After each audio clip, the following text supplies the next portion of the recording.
Bien, bonjour et bienvenue sur notre site virtuel du Centre chrétien évangélique de Beresford.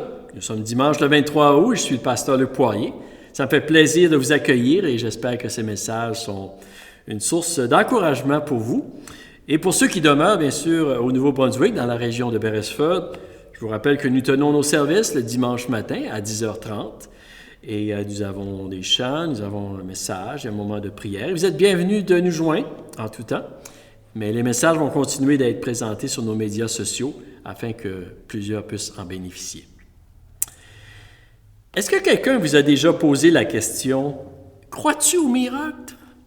Est-ce que vous croyez au miracle? » Et moi, je vous pose la question ce matin, est-ce que vous croyez au miracle?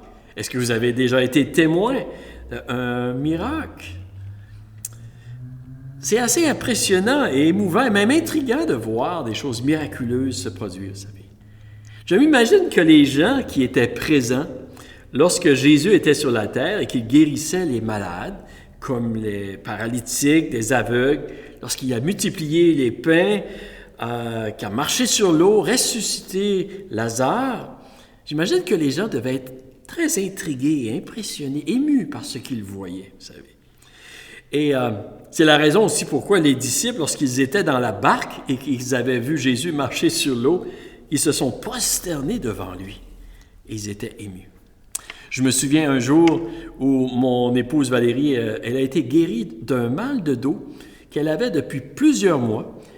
Et à un moment donné, tout simplement, lorsque nous étions en train de chanter dans un service, le Seigneur l'a touché, il a complètement guéri son dos.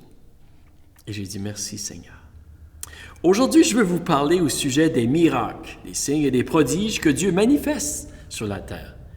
Mais je veux vous parler surtout de la raison pourquoi Dieu, à travers Jésus-Christ, a fait des miracles et pourquoi il en fait encore aujourd'hui, je le crois, vraiment. Vous savez, depuis plusieurs semaines, nous avons parlé sur le thème de la vie, de la vraie vie, la vie éternelle, la vie abondante. Et nous avons vu que Dieu, il désire nous donner la vie.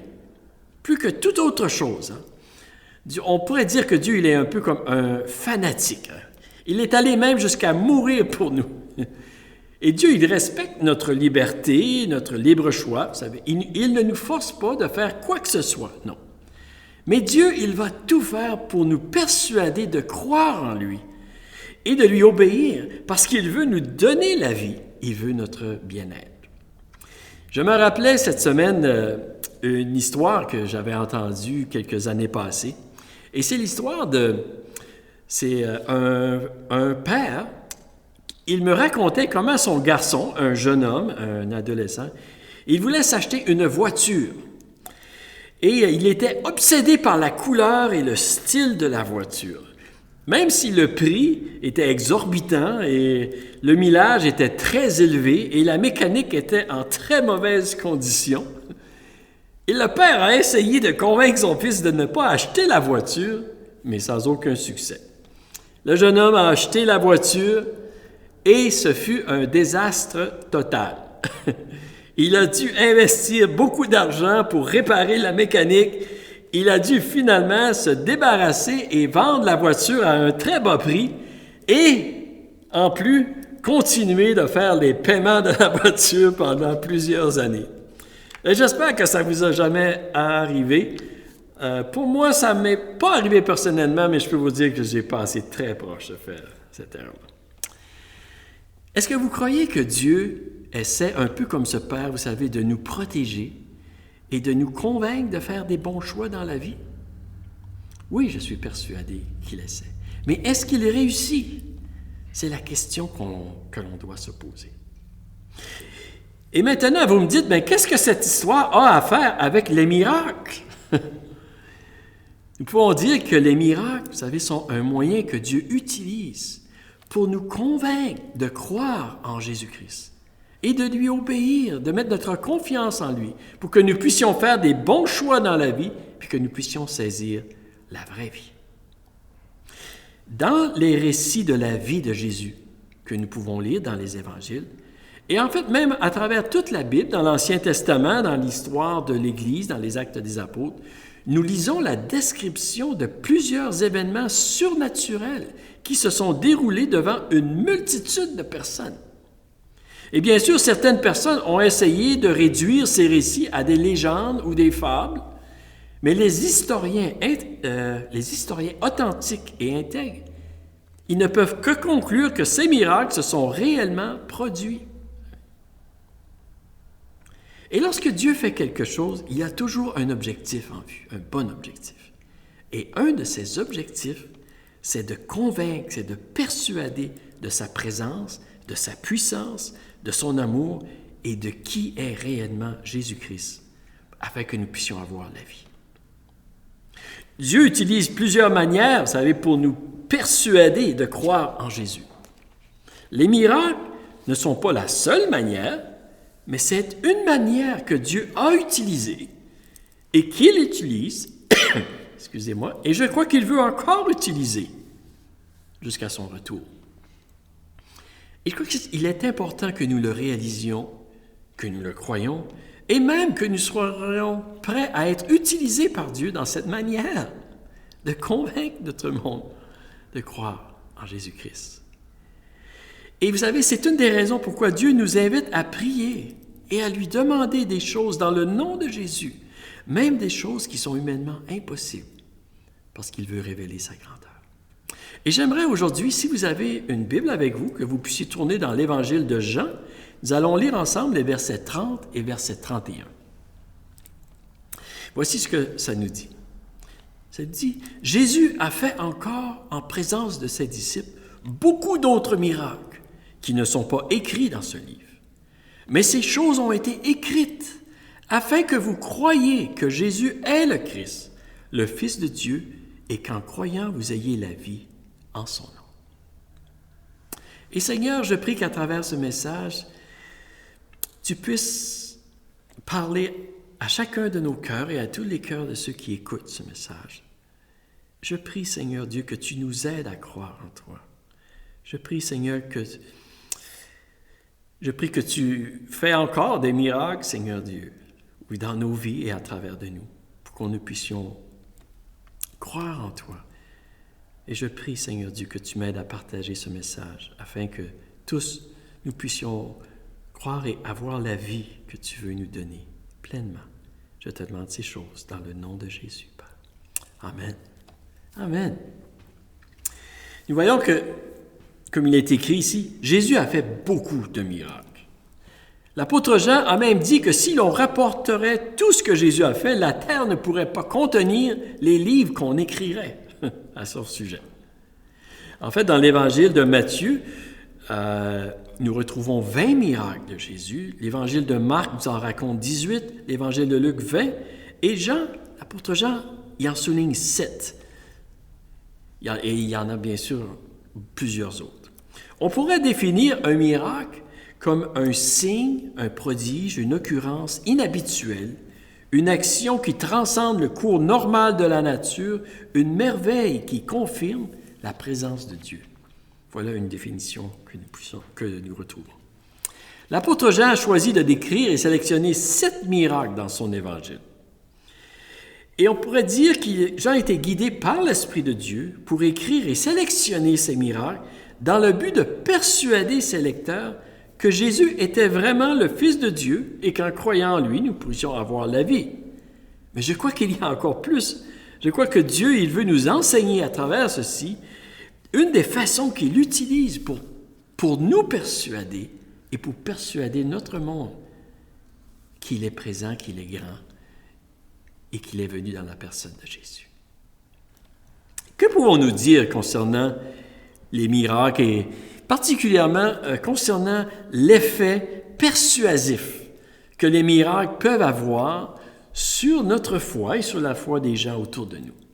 Je veux regarder ça avec vous pendant quelques instants. Tout d'abord, vous savez, la Bible nous dit très clairement que Dieu connaît les cœurs de chaque personne. On ne peut rien lui cacher. Absolument pas. Et vous savez, Dieu, il sait de quelle manière une personne peut être persuadée, peut être attirée vers lui. Et ceci, bien sûr, ça varie d'une personne à l'autre, d'une génération à l'autre, même d'une culture à l'autre. Savez-vous qu'il y a des gens qui croient fermement en Dieu, et qui sont persuadés qu'il existe un monde spirituel. Certaines personnes ont même beaucoup un grand respect de Dieu, une grande crainte de Dieu. Mais saviez-vous qu'il y a plusieurs de ces gens qui ne croient pas nécessairement en Jésus-Christ comme étant le Fils de Dieu, le Messie qui est venu mourir pour nos péchés et pour nous réconcilier avec Dieu. Au temps de Jésus, pratiquement tout le monde croyait en Dieu. Mais saviez-vous qu'il y en a peu qui ont cru en Jésus? C'est ce que les évangiles nous révèlent. Et il existe une différence extrêmement importante ici à réaliser. Jésus a dit, en Jean le chapitre 6 et le verset 47, il a dit, « Celui qui croit en moi a la vie éternelle. » Et Jésus a dit en Jean le chapitre 11 et le verset 25, il a dit, « Je suis la résurrection et la vie. Celui qui croit en moi vivra quand même il serait mort. » Et nous voyons ici une différence très importante, vous savez. Plusieurs religions dans notre monde croient dans l'existence de Dieu, d'une manière ou d'une autre. Mais plusieurs, vous savez, ne croient pas que Jésus est le Fils de Dieu et qu'il est mort sur une croix pour les péchés du monde, pour nous réconcilier avec Dieu. Il y a une différence. Saviez-vous que dans plusieurs pays majoritairement non chrétiens, aujourd'hui, il y a plusieurs personnes qui viennent à Jésus-Christ, qui viennent à la foi de croire qu'il est le Fils de Dieu. Et souvent, ces gens, c'est à travers des témoignages de manifestations puissantes, surnaturelles, à travers des miracles. Certains ont témoigné qu'ils ont eu des apparitions de Jésus. Certains ont témoigné qu'ils ont vu des guérisons, des miracles sous leurs yeux, et c'est ça qui les a convaincus de croire que Jésus-Christ est réellement vivant et qu'il est réellement le Fils de Dieu, le Sauveur.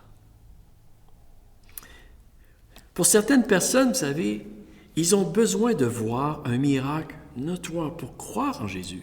Et je crois que si c'est ce qu'ils ont réellement besoin dans leur cœur et que leur cœur est sincère et pur pour rechercher Dieu, je crois que Dieu va leur permettre de voir un miracle sous une forme ou sous une autre pour confirmer qu'ils sont dans la bonne voie lorsqu'ils recherchent Dieu et Jésus-Christ. Je me souviens de l'histoire d'un homme qui m'a raconté un jour, il travaillait sur son chalet et il y avait de la difficulté à son chalet. Il essayait de le mettre au niveau et vraiment...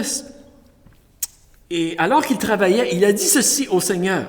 Il a dit, « Seigneur, si tu existes vraiment, aide-moi à réparer mon chalet et de m'aider de le mettre comme qu'il doit être. » Et cet homme-là me racontait que juste quelques instants après qu'il ait prié de cette façon, il a entendu un bruit « bang !» un bruit très fort. Et il se demandait qu'est-ce qui se passait. Et tout d'un coup, il a réalisé que son chalet était au niveau. Et si je me souviens bien de l'histoire, même il y a un miroir ou une fenêtre qui a brisé lorsque c'est arrivé. Et ceci l'a aidé beaucoup. Ceci a été un signe pour lui, que Dieu lui a montré que oui, Jésus-Christ, il est vivant et qu'il est là, sa présence. Et peut-être pour vous aussi, vous avez expérimenté des choses comme ça. J'ai expérimenté plusieurs choses dans ma vie, vraiment. Et je remercie le Seigneur pour ceci. Mais vous savez, même avec des miracles, vous savez, ce n'est pas tout le monde qui sont persuadés de croire en Jésus-Christ. Et on le voit dans la Bible, bien sûr. Les miracles de Jésus, vous savez, n'avaient jamais pour but de faire un spectacle. Non. Et même durant son ministère terrestre, Jésus a constamment été mis au défi de produire un signe venant du ciel, de produire des miracles pour plaire à la foule qui était devant lui. Parfois, c'était pour... La foule voulait être impressionnée ou amusée. Jésus a toujours refusé lorsque c'était dans cet objectif-là.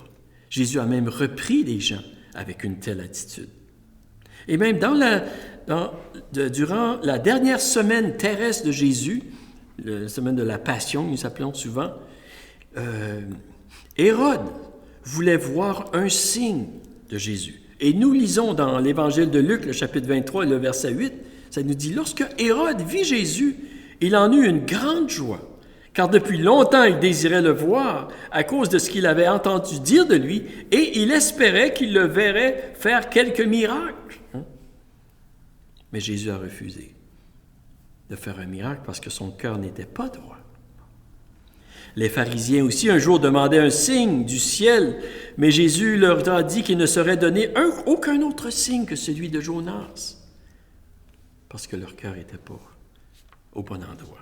Nous lisons dans Matthieu, le chapitre 12 et le verset 38 et 39, ça dit « Alors quelques-uns des scribes et des pharisiens prirent la parole et dirent « Maître, nous voudrions te voir faire un miracle. » Il leur répondit « Une génération méchante et adultère demande un miracle. Il ne lui sera donné d'autre miracle que celui du prophète Jonas, c'est-à-dire celui de la résurrection de Jésus, qu'il est mort, qu'il est ressuscité 3 jours plus tard. » Jésus n'a jamais satisfait la demande de ces gens parce qu'ils demandaient avec incrédulité, avec des motifs impurs. Les miracles de Jésus étaient spectaculaires et puissants, certainement. Mais leur objectif n'était jamais de faire un simple spectacle, mais plutôt d'aider les gens à croire qu'il était le Fils de Dieu venu pour les sauver de leurs péchés. Nous voyons même que parfois Jésus préférait faire les miracles dans un lieu obscur, où il n'y avait pas beaucoup, une grande foule. Et même parfois Jésus a même dit de ne pas le dire. Les vrais objectifs des miracles de Jésus étaient de rencontrer, oui, les vrais besoins, de démontrer l'amour et la compassion de Dieu pour ceux qui étaient dans la souffrance, oui, et aussi de confirmer qu'il était réellement le Fils de Dieu, Dieu lui-même, au milieu d'eux, qui était venu pour les sauver. Et c'était aussi pour confirmer que ces paroles étaient vraies.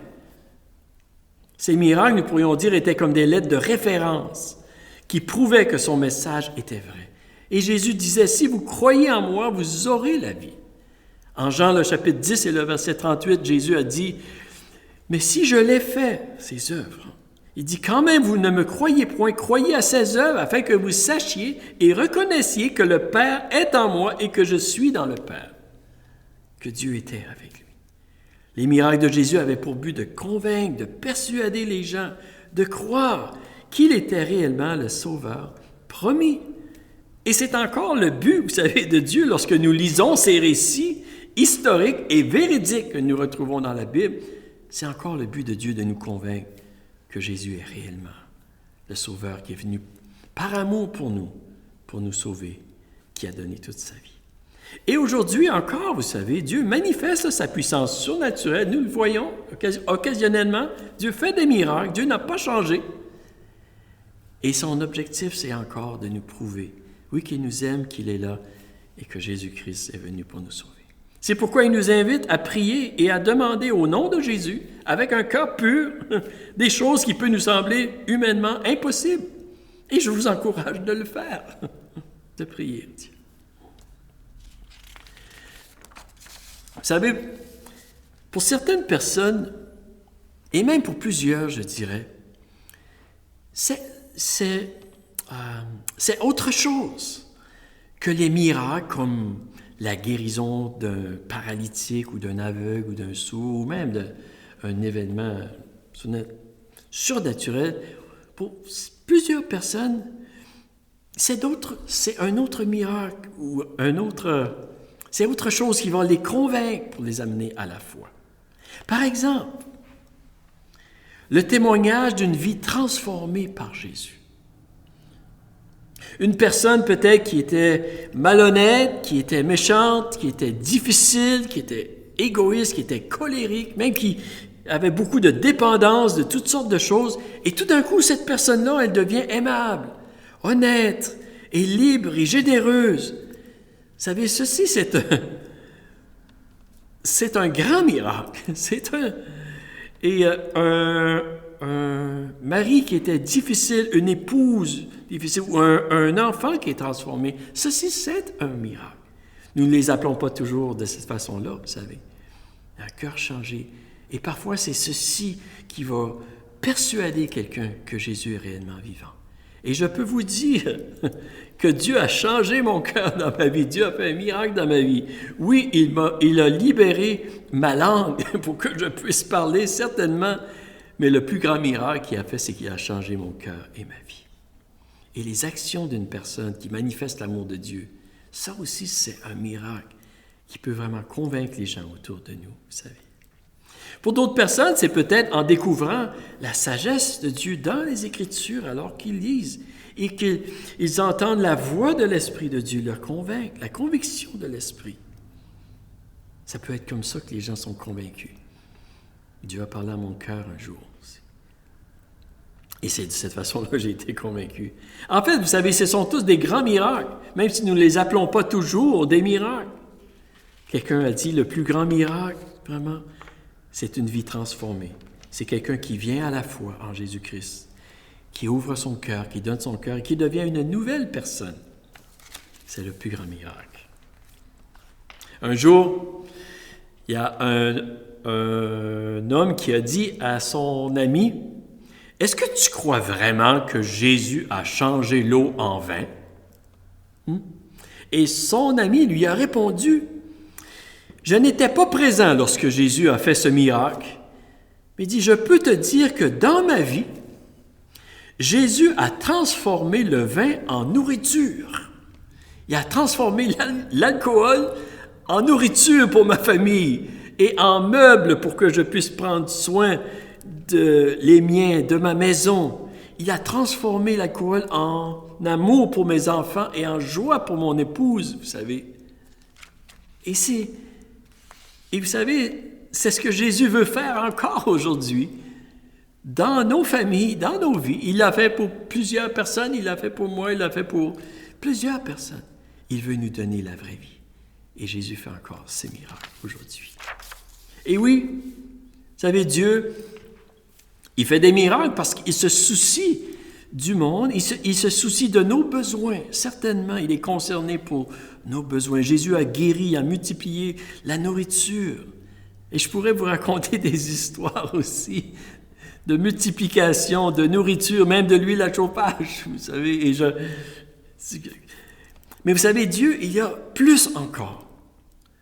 Il veut plus encore pour nous. En fait, qu'est-ce que ça nous donne de croire dans un miracle si nous ne croyons pas réellement que Jésus est le Fils de Dieu, qu'il est venu pour nous donner la vie éternelle? Notre estomac peut être rempli, notre corps physique peut être guéri, et c'est une bonne chose. Mais Dieu voudrait nous donner encore plus. Parce que la vraie vie est beaucoup plus que d'avoir nos besoins physiques rencontrés. Oui, ils sont importants, mais comprenez-moi bien, il y a encore plus. L'apôtre Jean a dit, dans Jean le chapitre 1 et le verset 14, il a dit « La parole a été faite chair, et elle a habité parmi nous, pleine de grâce et de vérité, et nous avons contemplé sa gloire, une gloire comme la gloire du Fils unique venu du Père. » Il parle de Jésus ici. Voyez-vous, l'apôtre Jean et les disciples, ils ont vu plus que les miracles. Ils les ont vus, ils étaient témoins, mais ils ont vu aussi la gloire du Fils de Dieu en Jésus-Christ. Et c'est ça que Dieu veut que nous voyions lorsqu'il manifeste sa gloire, lorsque nous lisons les récits de sa vie et que nous le voyons à l'œuvre dans notre vie. Il essaie de nous persuader, de nous convaincre que Jésus-Christ est le chemin, la vérité et la vie. Et je termine aujourd'hui en disant simplement ceci. Est-ce que vous croyez au miracle? Vous savez, le Dieu de l'univers qui a créé tout l'univers, il est encore capable de faire des choses extraordinaires. Et il choisit de le faire occasionnellement, selon sa sagesse et son amour. Et la question que je vous pose aussi, est-ce que Dieu a réussi à vous persuader afin que vous croyiez en Jésus-Christ pour avoir la vraie vie, la vie éternelle, la vie abondante, la vie intérieure? Je vous pose cette question aujourd'hui. La semaine prochaine, Dieu voulant, nous regarderons au premier miracle de Jésus lorsqu'il a transformé l'eau en vin. Et j'aimerais vous encourager, vous savez, de lire l'Évangile de Jean et de réfléchir un peu sur les miracles que Jésus a faits et qui sont racontés dans son Évangile. Et j'espère que vous allez vous laisser persuader par le Seigneur, que vous allez vous ouvrir votre cœur à lui. Oui, Dieu vous aime. Dieu vous aime, Dieu est le même, vous savez. Il a donné sa vie pour nous, que nous ayons la vie. Et il veut que nous croyions, que nous mettons notre confiance en Jésus-Christ. Et j'espère que c'est ça que vous ferez. Et je vous encourage de demander et de prier avec un cœur pur devant Dieu, qui se révèle à vous. Et même devant des choses qui sont humainement impossibles, osez lui demander. Et croyez que le Seigneur pourra intervenir dans votre vie selon sa sagesse, selon sa grâce. C'est lui qui décide. J'aimerais de prier à ce temps ici, et ensuite je vais interpréter un chant, un simple chant. Merci. Et Seigneur, je veux te remercier aujourd'hui pour l'amour que tu as pour nous, pour chacun de nous, Seigneur Dieu. Merci que tu cherches à nous persuader, Seigneur, même lorsque notre cœur est dur, même lorsque nous refusons, Seigneur, tu persistes, Seigneur Dieu, parce que tu veux nous donner la vie, parce que tu nous aimes. Et je prie que tu m'aides et que tu aides tous ceux, Seigneur, qui écoutent ce message aujourd'hui, à t'ouvrir leur cœur, Seigneur, à t'ouvrir et à t'inviter de venir dans leur vie, de te révéler à eux, Seigneur. Je prie, Seigneur Dieu, afin qu'ils comprennent ton amour pour eux et que sur la croix, tu es mort, Seigneur Dieu, pour chacun de nous, pour enlever toutes les offenses, le péché qui nous séparait de toi, pour qu'on soit réconciliés, qu'on ait la vie, Seigneur. Et je prie, Seigneur, encore une fois, que tu te manifestes par des miracles de toutes sortes, Seigneur Dieu, afin, Seigneur Dieu, que nous soyons encore plus fermement persuadés, Seigneur, que tu es Dieu, que tu es le Fils de Dieu, et que nous puissions te donner la gloire aussi qui te revient, Seigneur, et que nous puissions, Seigneur Dieu, continuer de croire et de partager la bonne nouvelle en Jésus-Christ. Je te remercie et je te demande de bénir tous ceux qui m'écoutent aujourd'hui. Et c'est dans le nom de Jésus que je te demande ces choses. Amen. Amen. Et que Dieu vous bénisse tout le monde. Je vous souhaite une bonne semaine et vous interprétez un simple chant ce temps ici.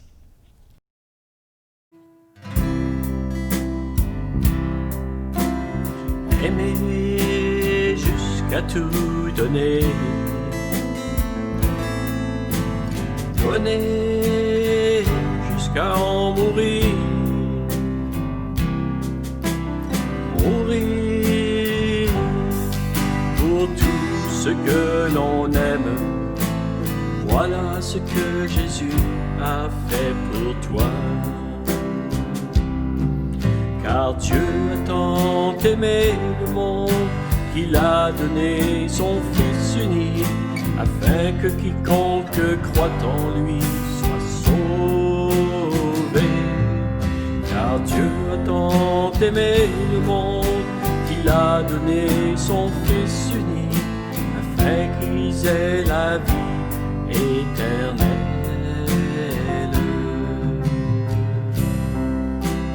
Aimer jusqu'à tout donner, donner jusqu'à en mourir, mourir pour tout ce que l'on aime. Voilà ce que Jésus a fait pour toi. Voilà ce que Jésus a fait pour toi.